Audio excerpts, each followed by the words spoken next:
Hello everyone, welcome again to my channel. तो आज हम एनसीईआरटी क्लास 4 के ईवीएस के चैप्टर नंबर 24 को पढ़ेंगे, जिसका नाम है दूर देश की बात। तो चलिए देखते हैं इस चैप्टर में क्या है।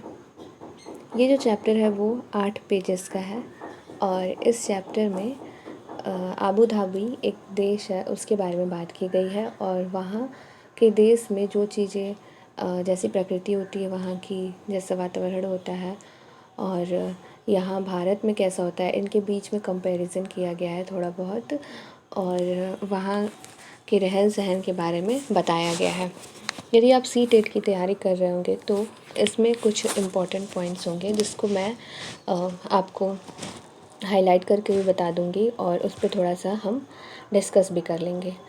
तो यदि आप सी टेट की तैयारी कर रहे होंगे तो ये चैप्टर आपके लिए इम्पॉर्टेंट है। तो चलिए देखते हैं क्या है इस चैप्टर में। आज मालू के घर में बहुत चहल पहल है। मालू नाम का एक बच्चा, उसके घर में बहुत चहल पहल है क्योंकि उसके चाचा चाची आने वाले हैं। चिटप्पन और उनका परिवार 5 साल बाद घर आए हैं। 5 साल पहले चिटप्पन की नौकरी आबू धाबी में लगी थी, तभी से वे वहीं रह रहे हैं।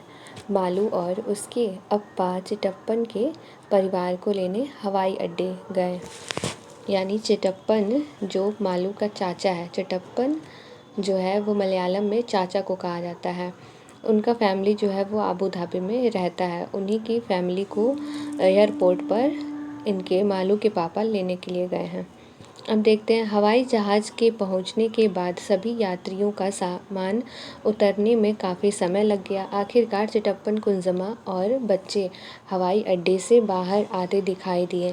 शांता और शशि कितने बड़े हो गए हैं, अप्पा एकाएक बोल पड़े। सारा सामान टैक्सी में रखा और सब चल दिए मालू के घर की ओर। तो यहाँ पर चिटप्पन आए हैं, उनकी बच्चे हैं जो शांता और शशि, वो इतने छोटे पे चले गए थे अबू धाबी अपने फैमिली के साथ, अपने मम्मी पापा के साथ, और इतने दिन बाद आए तो वो बड़े लग रहे थे मालू के अप्पा को। फिर देखते हैं क्या है। शांता, बहुत तुम कितने इतने लंबे सफ़र के बाद बहुत थक गई होगी। अप्पा बता रहे थे अबू धाबी भारत से बहुत दूर है। मालू ने ऐसा कहा। अरे नहीं, हम तो बिल्कुल नहीं थके। माना अबू धाबी यहाँ से बहुत दूर है, पर हवाई जहाज़ से पहुँचने में हमें 2 ही घंटे लगे। हवाई जहाज़ बहुत तेज़ जो उड़ता है, शांता बोली। यहाँ पर बताता है, मालू कहता है कि तुमको तो इतना दूर का सफ़र है, तुम थक गई होगी, बहुत ज़्यादा समय लगा होगा क्योंकि अबू धाबी तो यहाँ से बहुत दूर है। लेकिन शांता कहती है नहीं, हम लोग हवाई जहाज़ से आए हैं और हवाई जहाज़ में आने में बहुत कम समय लगता है। अब यहाँ पर अध्यापकों के लिए दिया है जो कि इम्पॉर्टेंट है ये सी टेट के लिए। ये डायरेक्ट क्वेश्चन यहाँ से पूछा जा सकता है कि मलयालम में चिटप्पन किसे कहते हैं। तो मलयालम में चिटप्पन पिता का छोटा भाई यानी चाचा को कहते हैं और कुंजमा पिता के छोटे भाई की पत्नी अर्थात चाची को कहा जाता है। तो ये पॉइंट आप ज़रूर देख लीजिएगा। फिर हम देखते हैं। मालू यह सुनकर बहुत हैरान हुई।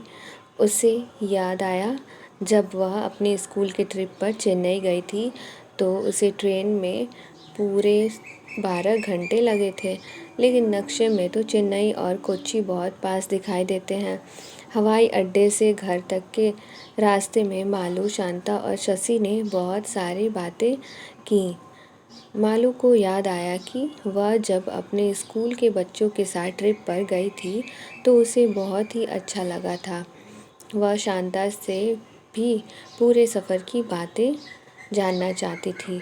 तो यहाँ पर जब शांता कहती है कि इतनी दूर से आने में हमें सिर्फ 2 घंटे लगे, तो मालू को याद आता है कि लेकिन कोच्चि जो है वो यहाँ से, चेन्नई से तो उतना दूर नहीं है जितना अबू धाबी है, उससे कम दूर है, पास ही है।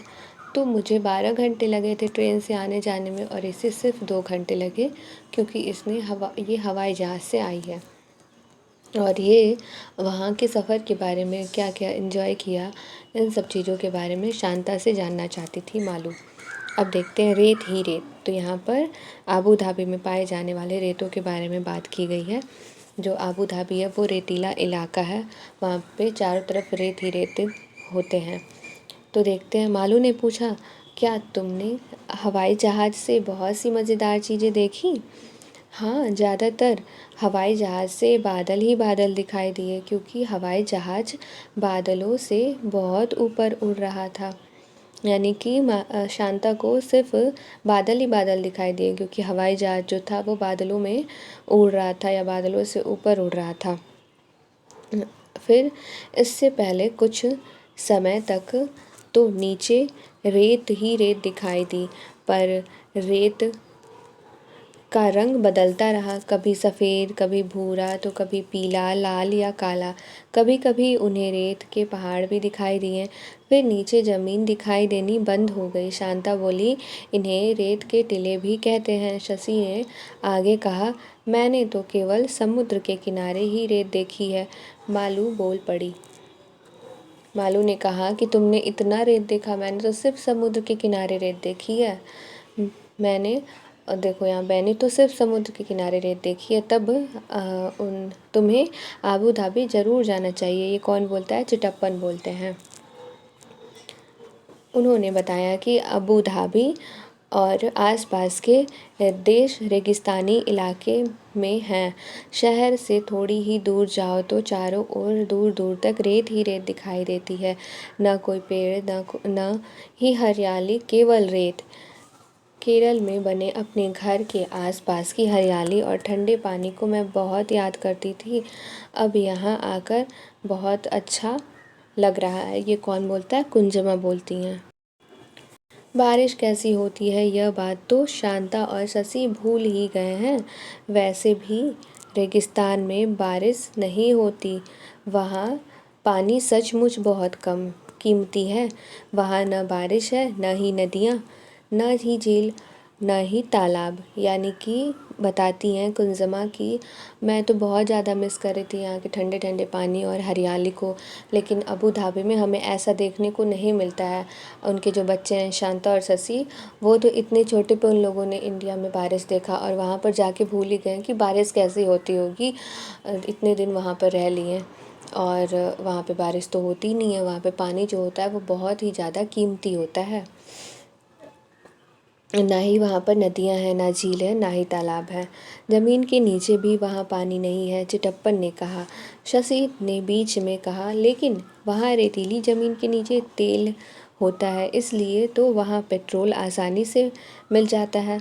तो शशि ने बीच में कहा कि वहाँ की जो रेतीली ज़मीन होती है उसके नीचे तेल बहुत आसानी से मिल जाता है। भले पानी मिले चाहे ना मिले, लेकिन तेल बहुत आसानी से मिल जाता है। इसीलिए वहाँ पर जो पेट्रोल होती है वो बहुत सस्ती मिलती है। वहाँ पेट्रोल पानी से सस्ता है, चिटप्पन ने बताया। तो देखिए यहाँ पर जो आबू धाबी है वहाँ पर पानी तो मिलता नहीं है, लेकिन उससे आसानी से वहाँ पर पेट्रोल मिल जाता है, पानी से भी ज़्यादा आसानी से। बातें करते करते सब मालू के घर पहुँच गए। टैक्सी से उतरते ही शशि और शांता आसपास से इतने सारे फलों के पेड़ देखकर हैरान हो गए रह गए। नारियल, केले, पपीते, सुपारी, कटहल, कितनी ही तरह के पेड़। शशि बोली, अबू धाबी में तो सिर्फ खजूर के ही पेड़ दिखाई देते हैं, क्योंकि वही एक ऐसा पेड़ है जो वहाँ उग सकता है। तो यहाँ पर क्या हुआ था, जब ये लोग आए तो इन लोगों ने यहाँ पर केरल में बहुत अलग अलग तरह के पेड़ देखे, बहुत सारी हरियाली देखी। तो बच्चों ने कहा ऐसा कि अबू धाबी में ऐसा देखने को नहीं मिलता है। वहाँ पर पेड़ पौधे ज़्यादा उग ही नहीं पाते हैं। वहाँ पर सिर्फ़ और सिर्फ खजूर ही उग पाता है। तो हमें खजूर के पेड़ वहाँ पर ज़्यादा दिखाई देते हैं। और यहाँ पर चित्र में खजूर के पेड़ भी दिखाई दिए हैं। देखिए यहाँ पे रेत दिखाई दी है, रेत के टीले हैं और यहाँ की जो मिट्टी है वो रेतीली है। फिर देखते हैं हम कितने सुंदर तोहफे और फ़ोटो। तो वहाँ से इनके चाचा चाची फ़ोटो और तोहफे लेकर आए हैं। सबसे मिलने के बाद कुंजमा ने अपने बैग और अटैची खोले। वे सभी के लिए तोहफे लाई थी और खजूर भी मीठे मीठे और स्वादिष्ट। शशि ने मालू को अबू धाबी में चलने वाले नोट और सिक्के भी दिखाए। शांता ने बताया कि वहाँ अलग तरह के रुपए होते हैं, जिन्हें हम दिरहम कहा जाता है। वहाँ पर जिन्हें क्या कहा जाता है, तो दिरहम कहा जाता है। तो ये क्वेश्चन आप देख लीजिएगा कि अबू धाबी की जो करेंसी है उसको क्या कहते हैं, दिरहम कहते हैं। उन पर वहाँ की अरबी भाषा में कुछ लिखा होता है। उन्होंने अपने घर और परिवार आस पास की जगहों की तस्वीरें भी दिखाई। चिटप्पन ने मालू को एक ग्लोब निकाल कर दिया। बोले, मालू, अबू धाबी कहाँ है और केरल कहाँ? सब बच्चे ग्लोब पर अलग अलग जगह ढूंढकर मज़े लेने लगे। मालू ने चेन्नई और कोच्चि भी ढूंढा। शाम को बरामदे में बैठे सभी ठंडी ठंडी हवा का मज़ा ले रहे थे और अबू धाबी की तस्वीरें देख रहे थे। बहुत ऊंची ऊंची इमारतें और उनमें बड़ी बड़ी शीशे की खिड़कियां। उनको देख मालू झट बोली, इन खिड़कियों से कितनी ठंडी हवा आती होगी। चिटप्पन बोले, अबू धाबी में खिड़कियां खोलने का तो सवाल ही नहीं उठता। बाहर बहुत ही गर्मी होती है। ज़्यादातर जगह तो एयर कंडीशनर चलते हैं। गर्मी की वजह से वहाँ के लोग ढीले ढाले सूती कपड़े पहनते हैं और पूरा शरीर और सिर भी ढक कर रखते हैं। इससे वे तेज़ धूप से बच जाते हैं। तो यहाँ पर ये जो व्यक्ति हैं वो अबू धाबी के हैं और ये बहुत ढीले ढाले कपड़े इन्होंने पहना है और अपना सिर भी ढका हुआ है। फिर ये भी आप देख सकते हैं कि पीछे जो ये रेत की पहाड़ी भी दिख रही है आपको, रेत का टीला। फिर क्या है, मालू को वहाँ की तस्वीरें देखने में बहुत मज़ा आ रहा था। उसे कितनी सारी नई नई बातें भी सुनने को मिल रही थी। वह हर तस्वीर से अपने शहर की तुलना भी कर रही थी। उसने सोच लिया कि वह अबू धाबी की एक रिपोर्ट भी अपनी कक्षा के लिए तैयार करेगी। तो मालू ने इतनी सारी बातें सुनी अबू धाबी के बारे में और फिर इंडिया और अबू धाबी के बीच में जो अंतर था उसको भी जाना। तो वो एक रिपोर्ट तैयार करना चाहती थी और उसे अपनी कक्षा में भी दिखाना चाहती थी। तो चलिए आगे देखते हैं। इससे बेस्ड कुछ प्रश्न हैं कि चर्चा करो और लिखो। तुम भी अपने शहर की तुलना अबू धाबी से करते हुए एक छोटी सी रिपोर्ट तैयार करो। उसमें तस्वीरें या चित्र बनाकर भी लगा सकते हो। अपनी रिपोर्ट में इन बातों के बारे में लिखना मत भूलना, जैसे कि जलवायु और मौसम वहाँ का कैसा होता है, पेड़ पौधे, लोगों का पहनावा, इमारतें, सड़कों पर वाहन, भाषा, खान पान। वैसे ही रेगिस्तानी इलाके में पेड़ पौधे कम क्यों होते हैं, ये पूछा गया है। क्या तुम्हारी जान पहचान के कोई व्यक्ति किसी और देश में रहते हैं? तो ऊपर पढ़ाए गए पैराग्राफ के अकॉर्डिंग यहाँ पर कुछ प्रश्न पूछे गए हैं। फिर यहाँ पर अलग अलग तरह के नोट दिखाए गए हैं, क्योंकि वहाँ पर शांता या शशि ने दिरहम के बारे में बताया था और उनको मालू को वहाँ के करेंसी को दिखाया था। तो इसलिए यहाँ पर करेंसी की बात की गई है कि हर नोट के सामने बॉक्स में उसका मूल्य लिखो। इससे बच्चे पहचान पाएंगे कि कौन सा नोट का कितना दाम है। वैसे तो बच्चे जानते ही हैं कि कौन से नोट का कितना दाम है और उससे ही इन्हें नोट के जो यहाँ का इंडिया का जो भी करेंसी है उसके बारे में और डिटेल से जान पाएंगे वो।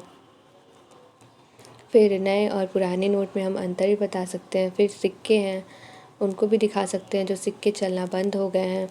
फिर यहाँ पर अलग अलग देश की करेंसी भी दिखाई गई है, तो इसको हम बता सकते हैं कि कौन से देश की कौन सी करेंसी है। तो जो क्वेश्चंस हैं उसको हम दूसरे वीडियो में सॉल्व करेंगे। अभी हमने इस चैप्टर को जाना कि इस चैप्टर में क्या था और क्या बातें हो रही हैं। यदि आपको ये एक्सप्लेनेशन पसंद आया हो तो आप वीडियो को लाइक कर सकते हैं। और हमने और भी वीडियोस बना रखी हैं और जो हमने अपलोड कर रखी है, जैसे कि ये 24वां चैप्टर है, तो हमने पहले ही 23 चैप्टर पढ़ा दिए हैं क्लास 4 के लिए और क्लास 5 के लिए भी हमने बहुत सारे चैप्टर्स कंप्लीट करा दिए हैं। वहाँ पर भी कुछ ही चैप्टर बचा है और क्लास 3 का EVS का सारा चैप्टर कंप्लीट हो गया है। तो यदि आप CTET की तैयारी कर रहे हैं, KVS की तैयारी कर रहे हैं, तो आप देख सकते हैं यहाँ हमारे द्वारा पढ़ाए गए चैप्टर्स को। और फिर क्वेश्चंस की बात है तो वो हम अलग वीडियो बनाएंगे जिसमें हम इसमें दिए गए क्वेश्चंस को सॉल्व करेंगे। और अगर यदि आप टीचर हैं तो आपके लिए ज़्यादा इम्पॉर्टेंट है इस चैप्टर को पढ़ना और समझना कि इसमें क्या बताया गया और बच्चों को हमें क्या बताना है, क्योंकि पेडागोजी या फिर जो डायरेक्ट क्वेश्चंस पूछे जाते हैं वो यहाँ से पूछे जाते हैं। पेडागोजी जो है वो शिक्षक बिंदु से पूछे जाते हैं। तो यदि आपको हमसे जुड़ना है तो आपको चैनल को सब्सक्राइब करके और वो हमने जो प्लेलिस्ट बना रखा है वहाँ पर आप विज़िट कर सकते हैं। एंड यदि आपको पसंद आया हो तो आप हमारे वीडियो को लाइक कर सकते हैं, अपने फ्रेंड के साथ शेयर कर सकते हैं और हमसे जुड़े रहने के लिए चैनल को सब्सक्राइब कर सकते हैं। Thank you.